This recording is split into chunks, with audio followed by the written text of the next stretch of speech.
Welcome back to my channel. இப்போ நாங்கள் visit பண்ணுற கோவில் இந்த 6 மலை தாண்டி 7வது மலையில் ஸ்வயம்பூ சிவனை தரிசனம் பண்ணுறதுக்கு பக்தர்கள் கால்நடையாக மலை ஏறுவாங்க. அந்த மலைகளோட பேர் நான் கீழே டிஸ்கிரிப்ஷன் பாக்ஸில் கொடுக்குறேன். மோர் கிளிக் பண்ணிவிட்டு பார்த்துக்கோங்க. 10 முதல் 50-55 வயசில் உள்ள பெண்களுக்கு இங்கே ட்ரெக்கிங் பண்ண அனுமதி இல்லை. மலைக்கு மேலே இருக்கிற ஸ்வயம்பூ சிவனை தரிசனம் பண்ணுறதுக்கு February 1 May 30 வரை இந்த கோவிலில் ட்ரெக்கிங் போகலாம். ஆனால் இந்த வருஷம் மழை இருக்கிறதுனால May 13 ட்ரெக்கிங் ஸ்டாப் பண்ணிட்டாங்க.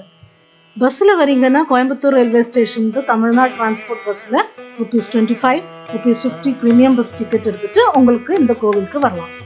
காலையில் 5 AM to 8:30 PM வரை பஸ் இருக்குது. இந்த பூண்டி வெள்ளையங்கிரி ஆண்டவர் கோவிலுக்கு உங்களுக்கு இஷா யோகா சென்டருக்கு போகிற பஸ்ஸில் ஏறிட்டு வரலாம். இஷா யோகா சென்டர் 2.4 கிலோமீட்டர்ஸ் தூரத்தில் தான் இருக்குது. கோவில் பக்கத்தில் கார் பார்க்கிங் ஸ்பேஸ் இருக்குது. இதுதான் பூண்டி வெள்ளையங்கிரி ஆண்டவர் கோவில். ட்ரெக்கிங் போகும்போது பிளாஸ்டிக் பாட்டில் கொண்டு போக முடியாது. கிளாக் ரூம் ஃபெசிலிட்டி இருக்கு.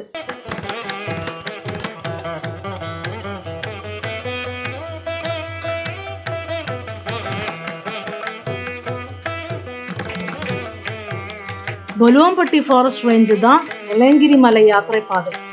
பூண்டி கோவில் ட்ரெக்கிங் ஸ்டார்ட் பண்ணால் 6 மணி நேரம் வரை எடுக்கலாம் ஸ்வயம்பூ சிவன் தரிசனம் பண்ணுறதுக்கு.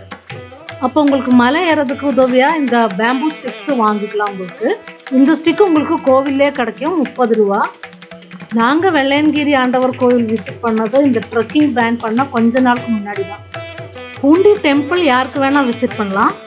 ஆனால் வெள்ளையங்கிரி ட்ரெக்கு போகிறதுக்கு முன்னாடி பிரம்மச்சரியம் ஃபாலோ பண்ணிவிட்டு வெஜிடேரியன் ஃபுட் சாப்பிட்டு மனசும் உடம்பும் ஒரே மாதிரி தயார் பண்ணணும் பக்தர்கள் இந்த கடினமான மலை ஏறதுக்கு. இங்கே உங்கள் பேர் ரெஜிஸ்டர் பண்ணதுக்கப்புறம் தான் உங்களுக்கு ட்ரெக்கிங் போக முடியும். ட்ரெக்கிங் முடிச்சு உங்களுக்கு இங்கே ரெஸ்ட் எடுக்கிறதுக்கும் இந்த பிளேஸ் இருக்கு.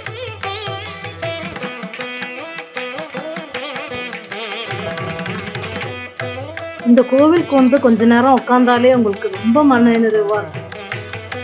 இந்த கோவிலில் 3 நேரம் அன்னதானம் இருக்குது. இஷா யோகா சென்டர் விசிட் பண்ணுறீங்கன்னா கண்டிப்பாக இந்த கோவிலும் விசிட் பண்ண மறக்காதீங்க. இந்த வீடியோ உங்களுக்கு இன்ஃபர்மேட்டிவாக இருந்தால் சப்ஸ்கிரைப் பண்ணிவிட்டு ஷேர் அண்ட் லைக் பண்ணிவிட்டு நெக்ஸ்ட் இயர் பிளான் பண்ணுங்கள்.